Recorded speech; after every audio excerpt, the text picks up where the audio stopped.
Hola, muy buenos días todos. Bienvenidas y bienvenidos a su unidad de aprendizaje Derecho Internacional Público 2. Esta es la primera videoclase en donde iniciaremos con un punto que determina todo lo demás en la materia, donde vamos a identificar qué es el Derecho Internacional Público, quiénes son sus sujetos y por qué el Estado es el sujeto central del orden internacional. Es, obviamente, pues sin que esto pues signifique que sea el único, ¿no? Como vimos en la primera clase presencial, donde les decía, donde mencionábamos, obviamente, pues qué es, ¿no? Cuáles son los sujetos del derecho internacional. El propósito de esta sesión va más que nada en distinguir el concepto de derecho internacional público y ubicar al Estado como sujeto típico y central frente a otros sujetos dentro de la sociedad internacional. Y para cumplirlo, pues hoy trabajaremos en tres puntos o tres elementos, que es la noción del derecho internacional público, el concepto de personalidad o la subjetividad jurídica internacional a través de las teorías explicativas. Y tercero, bueno, pues el Estado soberano, tanto desde los criterios clásicos de la estatalidad, como desde una definición a través de un teórico que se llama Alfred Bedros, que yo creo que lo pues llegaron a ubicar en teoría del Estado y derecho constitucional. En esta unidad, bueno, pues en esta unidad de aprendizaje es importante, ya que les va a permitir comprender pues diversas disciplinas que a primera vista pues parecen separadas, pero en que en realidad pues tienen esta interrelación y bajo una idea común, ¿quién puede actuar jurídicamente en el plano internacional?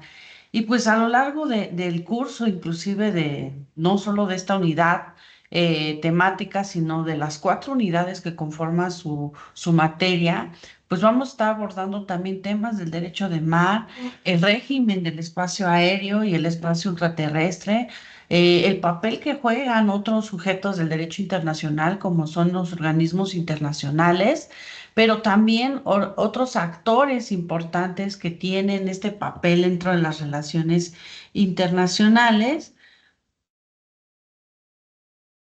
Eh, y como las ONGs, por ejemplo, y también aunque no está incluido dentro de su programa de estudio, pues vamos a ver la figura o el papel que juega las empresas multinacionales dentro de las relaciones.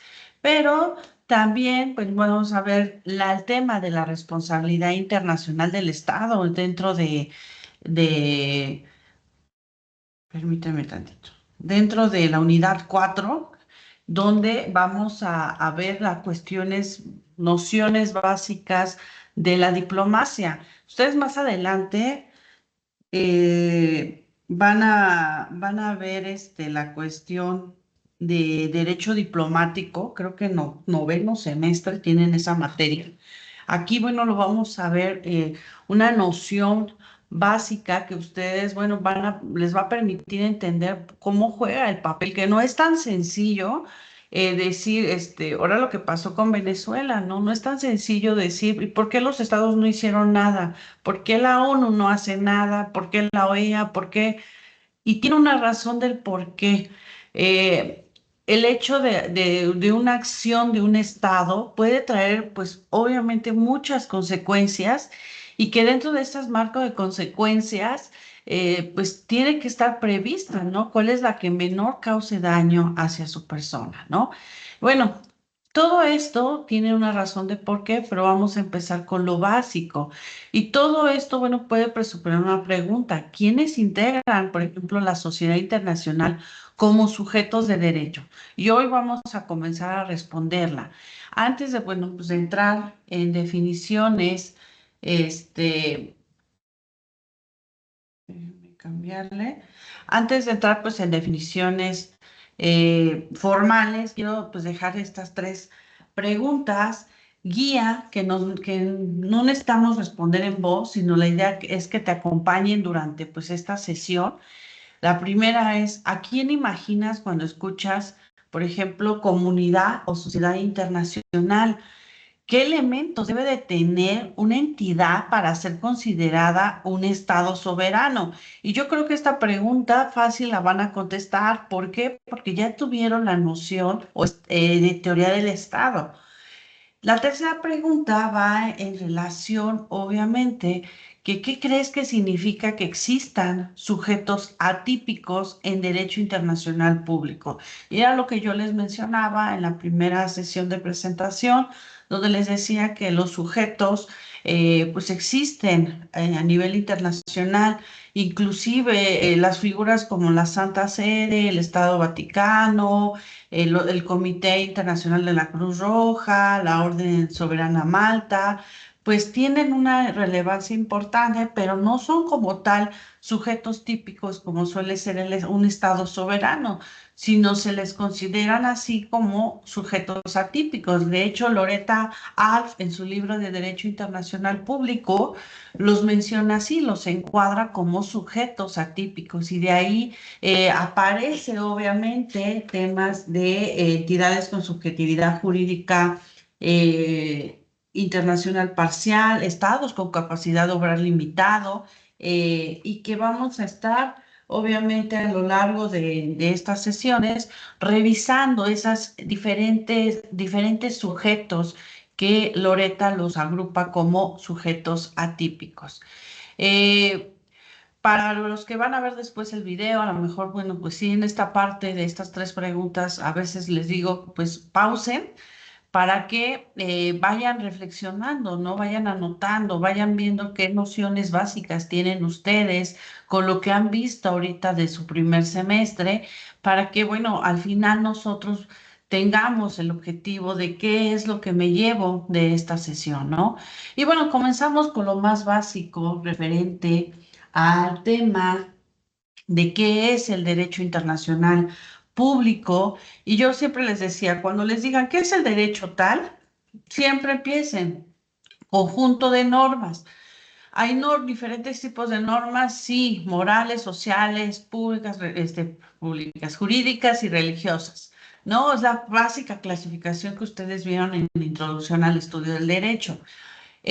Cuando comenzamos a definir, podemos empezar así, que es el conjunto de normas jurídicas, principios e instituciones que van a regular la convivencia y las relaciones jurídicas dentro de una comunidad internacional.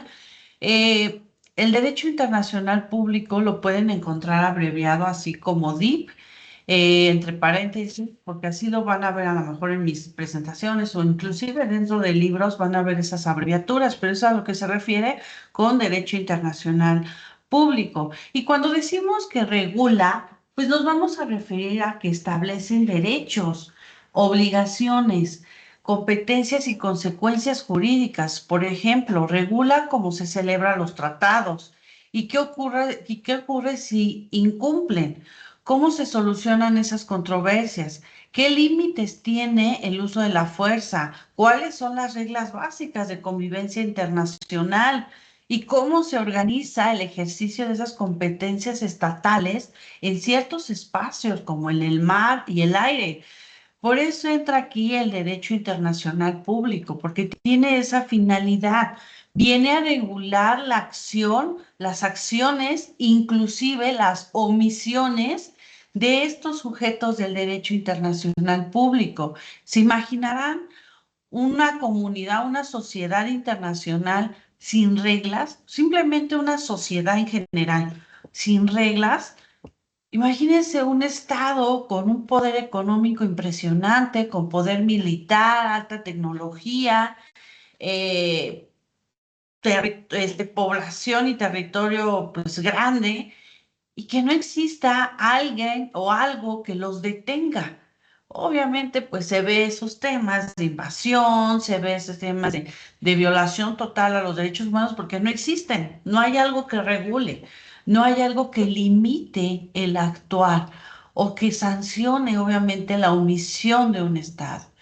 En términos prácticos, bueno, pues el derecho internacional público se refleja al menos en cuatro grandes hábitos. ámbitos, perdón. Primero, pues va a regular las relaciones entre estados, cómo es la cooperación, la negociación, los tratados que llegan a celebrar y la solución pacífica de controversias.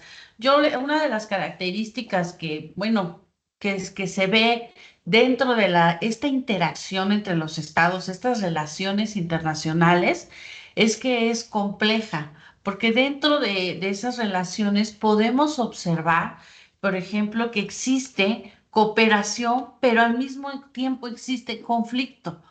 Y no es algo inusual, es algo que pasa dentro de una sociedad.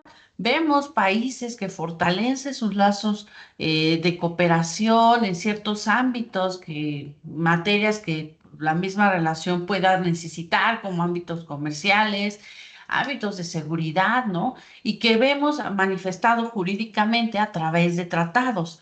Pero al mismo tiempo vemos tensión en otros puntos del planeta, ¿no? Vemos conflicto, por ejemplo, entre Gaza e Israel, a pesar de que, bueno, no hay un acuerdo ahí. Vemos conflicto entre Estados Unidos, que casi medio mundo se pelea, pero bueno, ¿es alguien necesario? Económicamente sí, al parecer, porque así lo hemos visto. Todos dicen, todos criticamos a lo mejor las políticas de, del área de, pues, de políticas migratorias, ¿no? Que pasa en Estados Unidos. Estados Unidos, algo que se caracteriza es que es multicultural, ¿no? El hecho de querer definir una cultura en un país que creció bajo una multiculturalidad, pues obviamente tiene un impacto dentro de la sociedad internacional. Porque cuando tú escuchas o ves en las noticias o en redes sociales cómo una policía famosa del ICE está deteniendo, por ejemplo, a menores de edad, está eh, pues deteniendo a gente de diferentes nacionalidades, pero específicamente pues de América Latina, pues obviamente genera un rechazo por la sociedad internacional. Claro que genera ciertas tensiones en las relaciones internacionales con ese Estado. ¿Por qué? Porque existen lazos de cooperación. ¿Cómo se ven esos lazos de cooperación? Pues sí, jurídicamente a través de tratados, pero también a través de las embajadas. ¿Cuántas embajadas no hay en México de diferentes países? ¿Y cuántas embajadas no hay de México en diferentes países del mundo, ¿no? A través de estas embajadas podemos ver los lazos, inclusive cuando rompemos una relación normal de humana, ¿qué es lo que hacemos? Nos deshacemos de las cosas que nos regalaron o de las cosas que nos reflejan a esa persona, ¿no? Por eso existen los divorcios, por eso existen muchas cuestiones que rompen esos lazos. A nivel estatal, una manera en que obviamente se ve o se manifiesta, y lo vamos a ver más adelante, sobre todo en la unidad 4, es específicamente las señales de ruptura de una relación con un Estado. Y lo tenemos muy marcado nosotros con Ecuador y Perú, al hecho de que ya te expulsen a tu embajador, a tu embajada, pues ya es un total rechazo de que ya se rompió esa relación diplomática. Y obviamente, pues vemos en ese contexto, pues complejo la situación que hoy vivimos en una sociedad. Pareciera ser que aspiramos a que exista solamente cooperación, pero pues también esa parte es muy tipo idealista.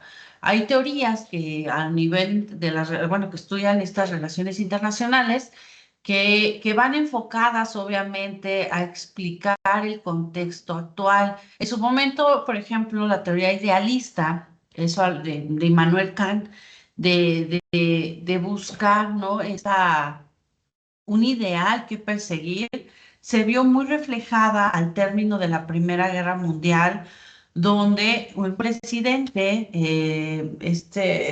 vigésimo cuarto presidente de Estados Unidos, Woodrow Wilson, aspiraba obviamente, ¿no?, a que los estados se sentaran, crearan un organismo internacional que se le conoce como Sociedades de Naciones, que es el antecedente de la ONU, y que resolvieran sus problemas sentados, escuchando, dialogando, cooperando.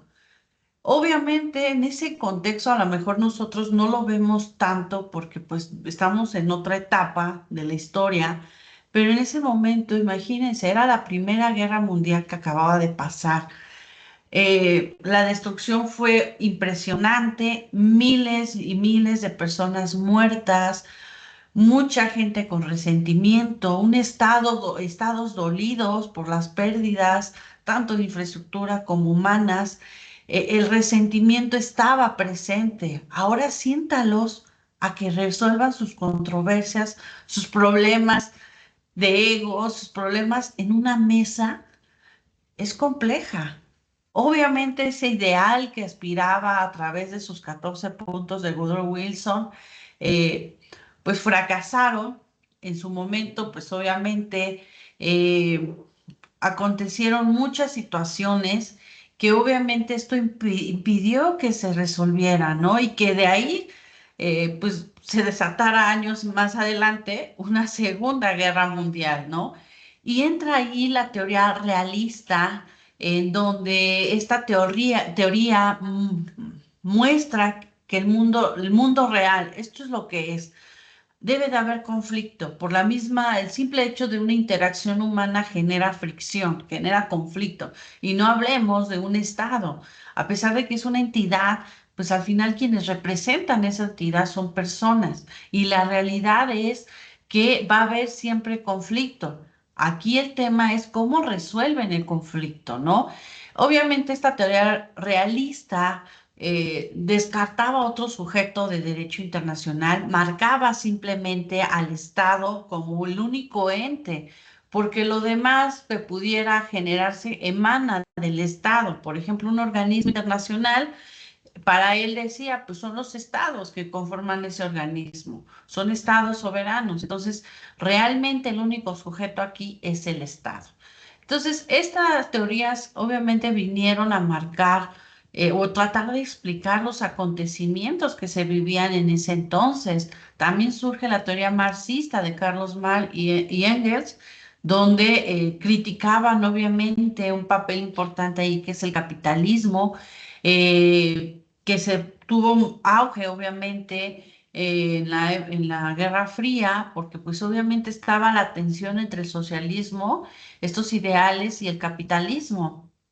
Y posteriormente, al término de la Guerra Fría, se viene una teoría de unos economistas estadounidenses que tratan de explicar qué pasó después, ¿no? Ya en este sistema ya contemporáneo, donde vemos obviamente que ya pasamos esas guerras, ¿no? De que sí, efectivamente, el costo de una guerra es, pues, a lo mejor económicamente beneficia a todos, a muchos o a pocos, pero a costa de pérdidas humanas y obviamente daño o impacto ambiental. Llega un punto en que ya eso ya no es costeable a un futuro, ¿no?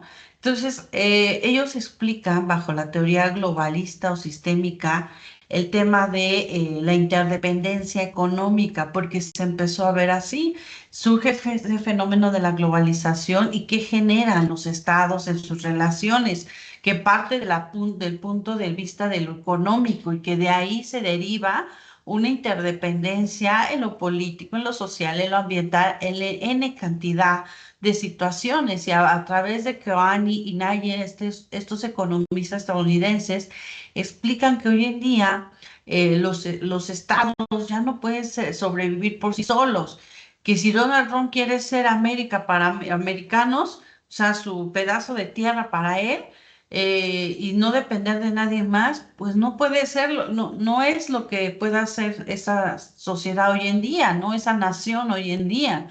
¿Por qué?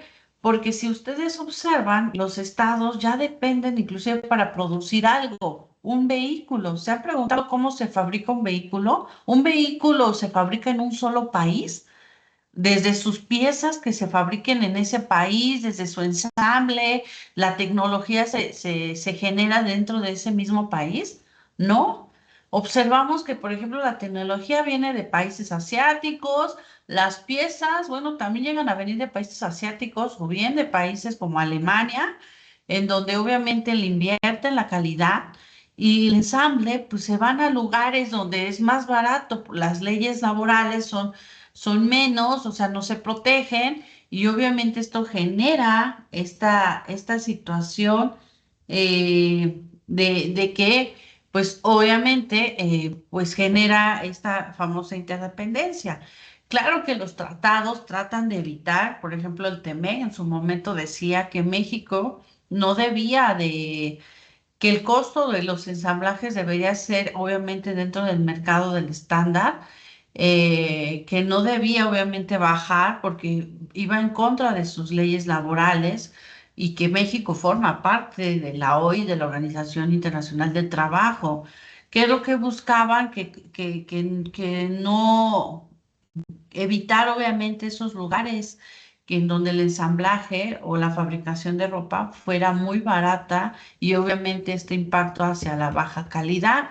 No sé si se han percatado hoy en día que muchas sucursales donde venden productos chinos están cerrando, inclusive están liquidando todo porque ya tienen obviamente la indicación presidencial de que no se va a permitir esa venta de productos dentro del país. ¿Por qué? Porque sí tiene un impacto en negocios, por ejemplo, mercado nacional, ¿no? Yo les decía que ahora que, bueno, se veía lo del 12 de diciembre, decía, ya ni su Virgen de Guadalupe es mexicana. Y sí, sí, se ofendían, le digo, no, revisen todo, por ejemplo, el cuadro, no sé, lo que llegan a comprar como un estandarte, hasta la cerámica, eso, dice ahí, hecho en China. Y ya les decía, ya no es mexicana, ya es hecho en China. ¿Por qué? Porque pues obviamente China es un monstruo comercial y lo sabía y lo sabe Estados Unidos. Sabe que ellos producen a grandes escalas, que no son un contenedor, son miles y miles de contenedores que se traslada a todo lo largo del planeta, ¿no? Obviamente, ¿qué es lo que puede restringir? Pues sí, las políticas comerciales de cada país. Y cuando hay un tratado internacional de por medio, pues obviamente frena esa parte y controla el acceso a ese tipo de mercancías, ¿no? Esta parte, obviamente, lo que primero es regular las relaciones entre estados, como la cooperación, la negociación, los tratados y la solución pacífica de controversias, es un punto en donde el derecho internacional público se ve presente en el marco regulatorio. También regula la representación y la actuación exterior. Por ejemplo, el tema de las relaciones diplomáticas y consulares. Para ello existen las famosas convenciones de Viena sobre las relaciones diplomáticas y sobre las relaciones consulares. Otro punto o ámbito que regula obviamente el derecho internacional público es la responsabilidad internacional. ¿Qué pasa cuando un Estado viola una obligación internacional? Y esto nos vamos a adentrar más dentro del segundo parcial en la unidad 4. Y dentro de la primer parcial, pero en la unidad 2 pues vamos a ver estos marcos jurídicos sobre los espacios que existen en nuestro planeta y que tienen obviamente acceso, poder el Estado, como es el espacio aéreo, el espacio ultraterrestre, que también, bueno, son puntos de regulación. ¿Por qué? Porque a lo mejor en el mar, simplemente en el mar, ¿cuántas rutas comerciales no hay? Obviamente siempre va a ser un punto de controversia y tensión entre las relaciones de los estados. No se diga el aéreo y el espacio ultraterrestre. El posicionamiento de satélites, igual se ocupa la cuestión aérea en rutas comerciales, también en rutas turísticas, pero también algo muy importante, cuestión de seguridad nacional. lo que aconteció en el 11 de septiembre del 2001 fue el punto de partida de una nueva era donde Estados Unidos remarcó mucho el tema sobre el marco regulatorio aéreo que pudiera ocasionar. ¿No? Bajo temas o batutas de que por seguridad nacional no se permite, empieza a acotarse obviamente muchas de las acciones, ¿no?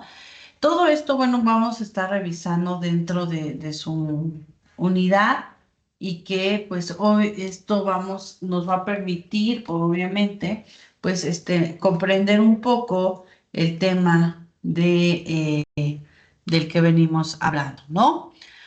Ahora bien, bueno, pues conviene hacer una precisión que suele generar mucha confusión entre los estudiantes del derecho internacional en torno a que el derecho internacional público no funciona igual que el derecho interno. En un estado normalmente hay una autoridad central con capacidad de legislar, aplicar y sancionar, que es esta división de poderes, legislativo, ejecutivo y judicial, dentro de un aparato institucional ya consolidado. En el ámbito internacional, pues el sistema se construye de manera, pues sí, distinta. Se apoya sobre todo en el consentimiento. La práctica internacional, los tratados, la costumbre y en mecanismos jurídicos y políticos propios. Y esto no significa que el derecho internacional público sea irrelevante o sea débil, ¿no? Significa que opera bajo una lógica de coordinación entre sujetos y con mecanismos de cumplimiento y responsabilidad que no siempre se parecen a los del derecho interno, pero sí producen efectos jurídicos reales, ¿no? Yo les decía, había una lectura que les dejé en Derecho Público 1, que recuerdo que era ¿por qué las naciones obedecen al derecho internacional? Porque la realidad es que tal vez me caiga gordo el vecino o estado, pero para sostener lo que es las relaciones o lo que es una sociedad, tenemos que someternos, ¿no? Obviamente no sin perder mi soberanía. ¿Qué quiero decir con esto? Los estados saben que no es conveniente que no se aplique ninguna norma jurídica, porque eso trae consigo la misma destrucción de ellos mismos, la razón de ser. Obviamente todo esto, el marco jurídico viene a controlar la actuación de muchos, porque se imaginan un marco, sin marco jurídico, sin nada de reglas, dentro de una sociedad internacional, pues obviamente va a ganar el que sea, pues el que tenga o el más poderoso y el que pueda invadir y controlar a otro país. Pasa, pues sí pasa, pero está controlado. Tiene un fin, una razón de ser. Pero eso obviamente a ojos de simples humanos, pues no lo llegan a notar, lo vemos abusivo. Pero cuando lo enfocamos, obviamente, desde un punto de vista jurídico, teórico, inclusive filosófico, podemos entender el por qué esta relación actual a nivel internacional, por qué lo que hizo Donald Trump con Venezuela fue muy criticado, claro que fue muy criticado, pero ¿por qué? Tiene una razón de ser. ¿Por qué el actuar de Rusia? ¿Por qué Rusia no se pronunció bélicamente contra Estados Unidos? Porque al final Rusia hizo lo mismo con Ucrania. Estados Unidos está haciendo lo mismo con Venezuela, todo por un fin económico, el control del recurso natural, que es el petróleo. ¿Sale? Entonces, obviamente, ¿creen que les interesa a la población venezolana? Claro que no. A él le interesa el control de la extracción de ese recurso natural. Si hablamos de sujetos de derecho internacional público, pues necesitamos entender qué significa ser sujeto dentro de un sistema jurídico. En términos generales, un sujeto de derecho es quien puede ser titular de derechos y obligaciones dentro del ordenamiento y en alguna medida actuar jurídicamente dentro de este sistema. El derecho internacional público lo expresamos como una categoría central, personalidad o subjetividad jurídica internacional. Tener personalidad internacional significa que el derecho internacional reconoce a una entidad como capaz de tener derechos y obligaciones internacionales y de desplegar efectos jurídicos en ese plano internacional, que un alcance pues puede variar. Aquí es indispensable pues sí diferenciar dos conceptos.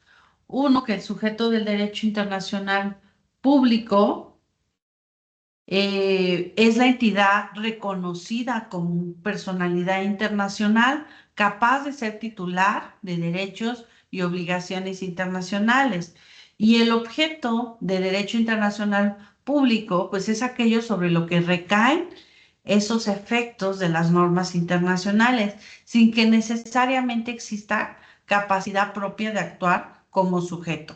Y esta diferencia es importante porque a veces se piensa que todo actor influyente en lo internacional, como son las empresas, como son las ONGs, pues es sujeto jurídico internacional y no necesariamente. Una entidad puede tener influencia política o económica transnacional y aún así no tener personalidad jurídica internacional en un sentido estricto o tener sola para fines muy concretos, ¿no?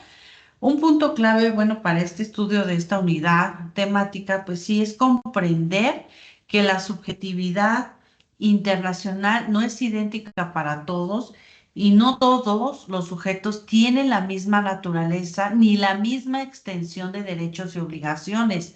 El Estado, pues es el sujeto típico y central, pero no es el único. Y otros sujetos pueden tener personalidad limitada o funcional o es decir, reconocida por ciertos fines, ¿no? Aquí, bueno, para explicar esta parte de la personalidad internacional de un sujeto de derecho internacional público, pues se explica a través de dos famosas teorías que yo creo que ya vieron alguna de ellas, como la teoría pura del derecho de Hans Kelsen en Introducción al Estudio del Derecho y la teoría de la responsabilidad. La teoría pura del derecho de Kelsen aplicada en el tema de sujetos de derecho internacional público. Esta teoría, pues obviamente está asociada con Hans Kelsen, pero para esta sesión no necesitamos entrar a toda su construcción teórica, sino tomar un criterio útil para identificar sujetos, que es el criterio del destinatario de la norma. En la teoría pura se habla de ámbitos de validez de las normas jurídicas. Uno de ellos es el ámbito personal. Las personas o entidades cuya conducta es regulada por una norma jurídica. Desde esta perspectiva, una entidad es sujeto de derecho si su conducta aparece descrita o regulada por un ordenamiento jurídico. Trasladado obviamente al derecho internacional público, este enfoque, bueno, sostiene que es sujeto del orden internacional toda entidad o individuo que sea destinatario directo de una norma internacional. Es decir, cuando el derecho internacional de manera directa permite, prohíbe u obliga una conducta. Y entonces esa entidad es sujeto en el sentido de ser destinataria de un derecho u obligación internacional. En la mayoría de casos, el derecho internacional se refiere a estados, organizaciones internacionales y otras entidades colectivas. En ciertos supuestos, el derecho internacional también puede regular directamente al individuo cuando se tratan de situaciones menos frecuentes y más específicas. Lo importante aquí, pues, es entender el criterio, ¿no? La clave está en si el orden internacional le atribuye directamente a ese sujeto derecho o obligación. Imagina, por ejemplo, un supuesto en el que una norma internacional atribuye por ejemplo, una obligación directa a una entidad. Si esa obligación existe en el plano internacional y no depende de una traducción exclusiva del derecho interno, entonces para este enfoque esa entidad es sujeto de derecho internacional público en ese punto. La utilidad de esta teoría para nosotros nos permite ubicar la subjetividad internacional a partir de normas jurídicas y no a partir de percepciones políticas, de lo que diga políticamente, porque al final lo que dicen los jefes de Estado, pues se basa bajo una política que diseñan ellos. Nosotros debemos de verlo desde un punto de vista jurídico, donde ubiquemos su subjetividad internacional de esa entidad. Es decir, que no es sujeto quien parece importante, por cómo le han dado esa importancia, por ejemplo, a las ONGs y a las empresas con multinacionales o transnacionales, sino que el derecho internacional reconoce como destinatario directo de quienes tienen derechos u obligaciones. La otra teoría que trata de explicar a través de la personalidad jurídica de esta subjetividad es la teoría de la responsabilidad de Utiates y Gengler. Según la teoría de responsabilidad desarrollada principalmente por estos dos autores, que es Utiates y Gengler, con matices pues, entre ambos, su idea general es vincular la subjetividad internacional con la responsabilidad dentro del orden internacional. Aquí el punto de partida es el siguiente.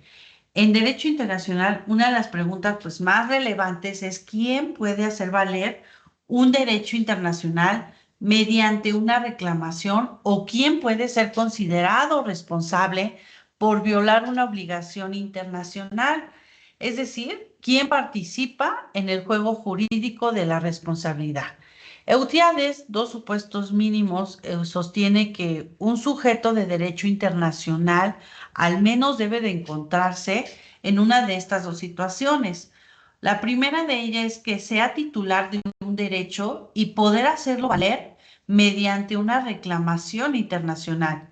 Y segunda es ser titular de un deber jurídico internacional y tener capacidad de cometer un ilícito internacional. En ambos casos aparece un elemento común, la responsabilidad que tiene.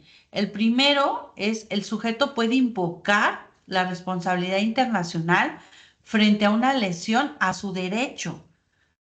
Y el segundo, el sujeto puede asumir o enfrentar una responsabilidad por el incumplimiento de su deber.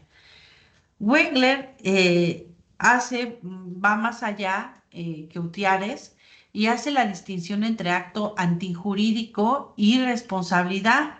Wegler amplía, pues obviamente, obviamente, pues este tema de la teoría de responsabilidad y distingue claramente que entre el acto antijurídico y la responsabilidad. El acto antijurídico es el antecedente, pues, de una sanción. La responsabilidad, bueno, consiste en ser destinatario de la consecuencia jurídica, incluso si no hay una identidad perfecta entre quien la realizó, el acto, y quien soporta esa sanción. Aquí la relevancia entre la distinción que hace Wengler es que muestra que el derecho internacional no siempre atribuye consecuencias de manera idéntica a cómo lo haría en el derecho interno y que los mecanismos de responsabilidad pueden tener estructuras complejas, ¿no? Bueno, para efectos de esta sesión, quédate con estas dos ideas. La primera es que esta teoría es particularmente útil para entender la responsabilidad internacional del Estado, tema central pues de nuestro curso, porque pone en foco en quién puede invocar y quién puede asumir pues la responsabilidad. Y segunda, también exige cuidado, porque no todo aquel que sufre una consecuencia o se ve afectado por una sanción se convierte automáticamente en sujeto pleno del derecho internacional público. La subjetividad internacional no se define solo por padecer efectos, ¿no? Se define por ser titular de derechos y obligaciones dentro del plano internacional. Yo les pregunto, ¿una ONG es titular de derechos y obligaciones? ¿Una empresa es titular de derechos y obligaciones en el plano internacional? No. Y lo vamos a descubrir más tarde, pero no. ¿Por qué? ¿Quién dio origen a esa empresa jurídicamente? ¿Y quién dio origen a esa ONG? Las leyes internas de un Estado, de un sujeto de derecho internacional público. Una ONG se constituye por reglas, una norma interna de un Estado. Por ejemplo, el Comité Internacional de la Cruz Roja siempre me lo quieren encuadrar como un organismo internacional y no es así. Ustedes cuando vean su, su constitución o su precedente de ese comité, sí surge con fines obviamente internacionales, pero surge de las leyes suizas. Y las leyes suizas no son leyes internacionales, ¿sale? Una empresa, ¿cómo se crea una empresa? Por ejemplo, en México, ¿de dónde está su marco jurídico? A través de una ley, la Ley General de Sociedades Mercantiles. Y cada estado tiene su propio marco jurídico. Entonces, aunque esa empresa tenga participación a nivel internacional, no quiere decir que sea ya sujeto. No, está creado. Por eso la subjetividad internacional se ve bajo la titularidad de sus derechos y obligaciones, que se emana obviamente en el plano internacional, no dentro de una ley interna. ¿Cómo se emana dentro del nivel internacional? Pues mediante tratados, por ejemplo. Las fuentes del derecho internacional público, ¿se acuerdan? Artículo 38 del Estatuto de Roma. Es un artículo medular a la hora de ver de dónde emana, obviamente, el derecho internacional público, de normas, por ejemplo, tratados internacionales, principios generales del derecho, costumbre internacional y como medidas auxiliares o mecanismos auxiliares a través de los principios generales del derecho, a través de la jurisprudencia, a través de la doctrina, que vienen a reforzar obviamente este tema. Bueno, los principios no son medios secundarias, sino son principales. Entonces, partiendo de ahí, se hace esta distinción. Obviamente, Wengler y Utiades lo enfocaba más a los efectos que produce la acción de ese Estado, la responsabilidad, pero bajo esa norma no podemos nosotros encuadrarlo, porque no todos pueden ser sujetos, aunque sean sujetos a sanción, no quiere decir que sean sujetos de derecho internacional público. Y bueno, con lo anterior podemos, bueno, formular una definición pues más operativa para nuestro curso sobre qué es un sujeto de derecho internacional y podemos decir que es aquel cuya conducta está prevista directa y efectivamente por el derecho internacional como contenido de un derecho o de una obligación. Y esta definición nos ayuda a mantener el análisis jurídico en el centro, ¿no? Identificar sujetos no es una cuestión de popularidad o influencia, no es como los tiktokeros, no todos los tiktokeros, todo por hecho de grabar, sean famosos, sean la guau, no tiene una cuestión de ser. La popularidad que generó las ONGs, por ejemplo, Greenpeace, Amnistía Internacional, una empresa, ¿no? Multinacional, que tiene gran relevancia, no quiere decir que ya se le va a dar el estatus de sujeto, ni siquiera tiene un reconocimiento normativo que tenga titularidad de derechos u obligaciones, ¿no? En este sentido, bajo ya identificando quiénes son nuestros sujetos de derecho internacional público, vamos a centrarnos que en el Estado soberano como primer sujeto central, ¿no? Del estudio del derecho internacional público. El Estado soberano como un sujeto típico, de acuerdo a autores como Alfred Bedros, que nos trata de definir, obviamente, qué es el sujeto, ¿no? El Estado es un sujeto típico y central dentro del derecho internacional público. Y se deberían de preguntar por qué. Porque históricamente ha sido el principal actor en la creación de normas internacionales, en la celebración de tratados, en la representación exterior, en la atribución de responsabilidad internacional y además gran parte del sistema internacional está construido alrededor de la idea de la soberanía estatal y de la igualdad jurídica entre estados.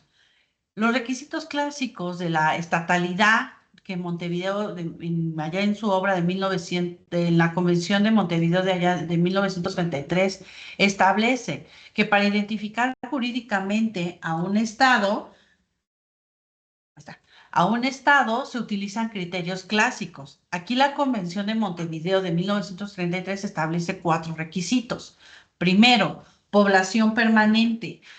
Segundo, territorio determinado. Tercero, gobierno. Y cuarto, la capacidad de entrar en las relaciones con los demás estados. Es decir, que una política exterior. Creo que esto, bueno, lo llegaron a ver en teoría del Estado, espero que sí. Si no, en la siguiente sesión nos vamos a enfocar en los elementos del Estado soberano. Ahorita nada más los menciono. Que estos criterios responden a una pregunta.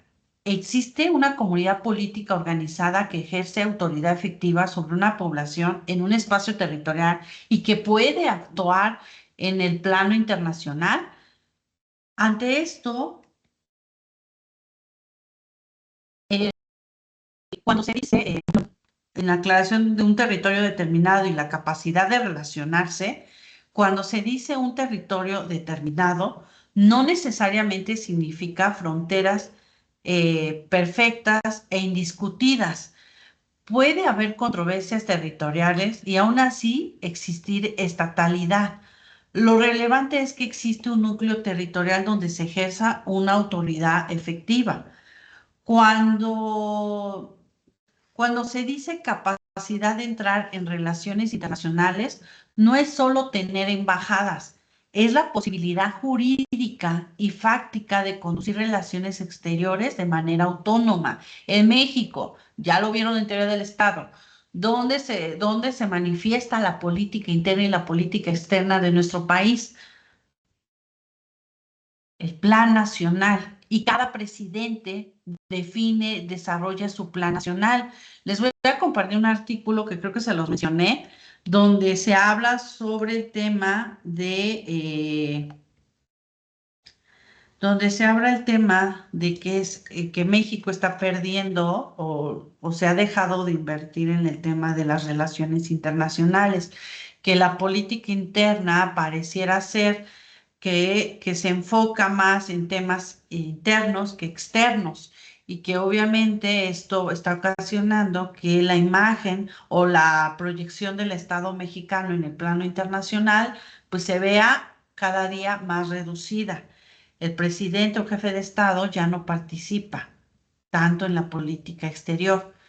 Sería conveniente, yo espero que revisaran ese plan nacional, vean cómo define el rumbo de su política exterior y cuando quieran saber de un país cómo es su política exterior, búsquenlo para poder entender. Obviamente, eso es básico cuando participamos dentro de mesas de relaciones, establecer acuerdos, contratos. Siempre hay que ver cómo es la política exterior de ese estado, ¿no? Cómo la definen, porque cada gobierno va cambiando, obviamente, ¿no? A Alfred Bedros, que nos ofrece una caracterización pues más completa sobre qué es el Estado soberano. Bedros define que el Estado soberano como una unidad común, una comunidad humana perfecta y permanente, capaz de gobernarse plenamente a sí misma en forma independiente, la cual debe de tener una capacidad necesaria para imponer su propio ordenamiento jurídico y mantener las relaciones jurídicas internacionales con el resto de la comunidad internacional. Y esta definición es muy útil porque además de sus elementos clásicos, subraya también rasgos cualitativos: comunidad humana, permanencia, autogobierno, independencia, eficacia del ordenamiento jurídico y la capacidad de relaciones internacionales, ¿no? Dentro de estos rasgos que nos define Alfred Bedros, cuando hablamos de comunidad humana perfecta, no quiere decir que no se pelee, no quiere decir que no haya conflicto. Bedros sostiene que el Estado es más que una asociación con fines particulares. es una comunidad completa capaz de seguir los fines propios. Cuando, cuando vea, bueno, sí, lo vamos a ver más adelante cuando veamos cuáles son los fines y los objetivos de un Estado. eh, Vamos a poder pues, ejemplificar, ¿no? Por ejemplo, en el Estado mexicano, ¿no? Los fines, la capacidad de perseguir los fines propios de una organización política integral, y esto, bueno, lo va a diferenciar, y Bedros lo dice, lo va a diferenciar entre asociaciones parciales como una familia, un sindicato, un municipio, que tiene fines específicos y un alcance limitado. Un segundo punto o rasgo que Bedros nos da en su definición es que es comunidad permanente. El Estado puede sobrevivir a cambios políticos, alternancias, golpes de Estado, revoluciones, reformas constitucionales y puede cambiar la forma de gobierno, pero el Estado permanece como sujeto internacional. Tercero, pues el autogobierno, el Estado tiene capacidad, puede sobrevivir, puede capacidad de decidir su organización interna sin intervención de terceros. Y este punto conecta con la idea de no injerencia en asuntos internos. El Estado elige su forma de gobierno y su estructura institucional. Y es lo que muchos estados, sobre todo México, ha sido puntual en determinar a cada momento, ¿no? Cuarto, bueno, pues la independencia se refiere a la facultad de decidir su política exterior de forma autónoma. ¿Cómo se diseña la política exterior en México? ¿Recuerda? Pues una de las facultades de la presidenta. Artículo 89 constitucional, revise. Ahí se viene cómo define la política exterior. Por eso el Plan Nacional nace del Poder Ejecutivo. ¿Por qué? Porque ahí se determina, obviamente, el diseño de la política exterior y también de la política interna. Obviamente, esta decisión de su política exterior de una forma autónoma quiere decir que no está sometido a la voluntad de otro Estado. Y aquí sí es importante repetir, la independencia no significa actuar sin límites. El Estado, recuerden, como sujeto de derecho internacional público, está sometido a las normas del derecho internacional público y a los compromisos que asume a través de qué, jurídicamente hablando, a través de tratados internacionales.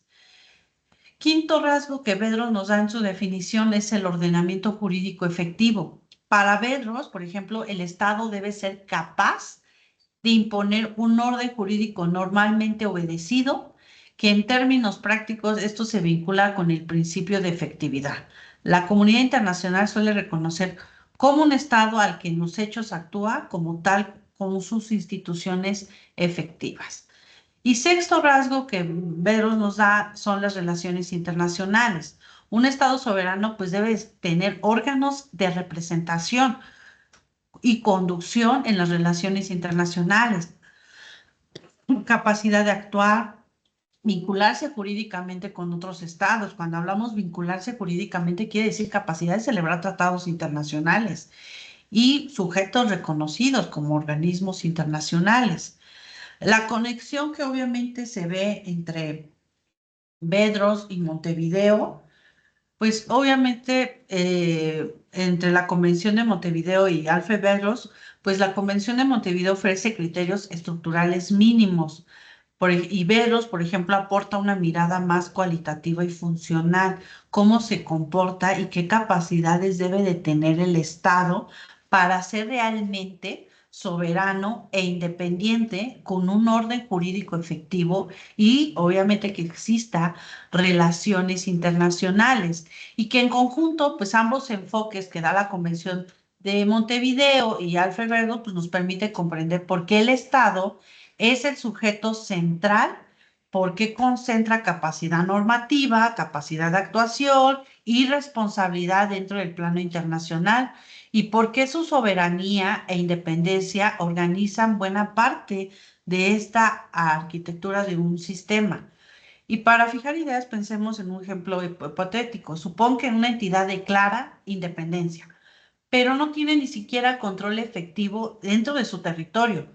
No cuenta con un gobierno que ejerza autoridad real y no logra sostener pues, relaciones internacionales autónomas. Desde la Convención de Montevideo fallan varios criterios, ¿no? Y desde Alfred Bedros, además, faltaría el ordenamiento efectivo y capacidad real de autogobierno. No cumple con esos criterios.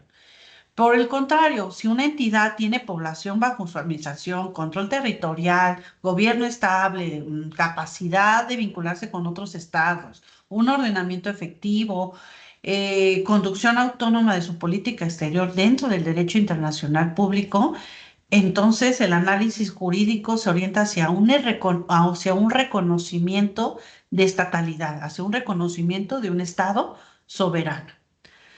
Otros sujetos que vamos a ver y que, bueno, lo van a encontrar ustedes en libros de Derecho Internacional Público, son estos sujetos que por ejemplo, Loretta Alf los conoce como sujetos atípicos, que son aquellos sujetos que tienen personalidad limitada o funcional o para obrar limitadamente.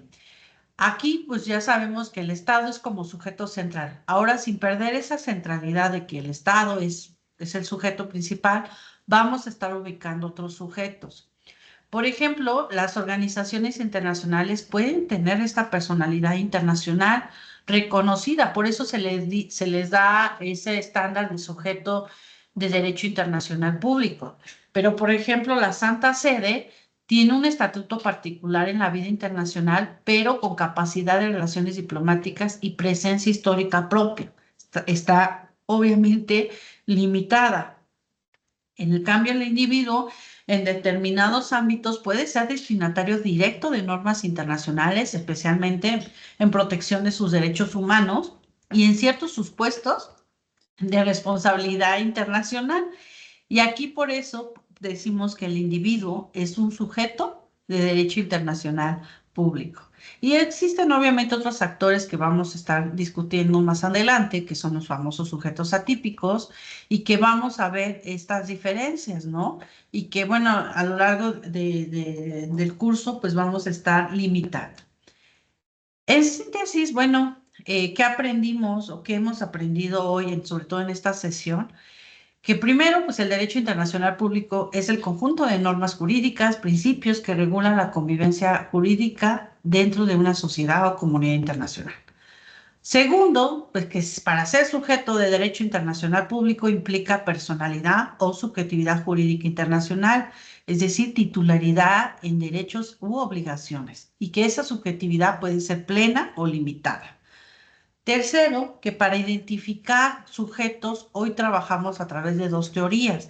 Bajo la teoría pura del derecho, que mira al destinatario directo de una norma internacional, y la teoría de la responsabilidad, que vincula la subjetividad con la posibilidad de invocar o asumir responsabilidad en el orden internacional. Cuarto, pues que el Estado soberano, pues es el sujeto central. Y lo identificamos con criterios clásicos de estatalidad y lo comprendimos de una manera pues más profunda a través de la definición de Alfred Bedros, que subraya que la comunidad, que es una comunidad humana, hay permanencia, hay autogobierno, hay independencia, hay un ordenamiento jurídico efectivo y hay una capacidad de las relaciones internacionales, ¿vale? Y bueno, para su ticket de salida para la autoevaluación. Para terminar, bueno, pues les dejo un ejercicio de autoevaluación. No se entrega, es una cuestión interna a ustedes para su proceso de aprendizaje, para consolidar este aprendizaje del tema de la sesión de hoy, donde ustedes van a definir en una oración, pues, qué es el derecho internacional público. Escribe 4 criterios de estatalidad que vimos. Explica en 3 líneas la diferencia entre teoría pura y la teoría pura del derecho y la teoría de la responsabilidad para identificar los sujetos, y redacta en una oración la idea central de Alfred Bedros sobre el Estado soberano.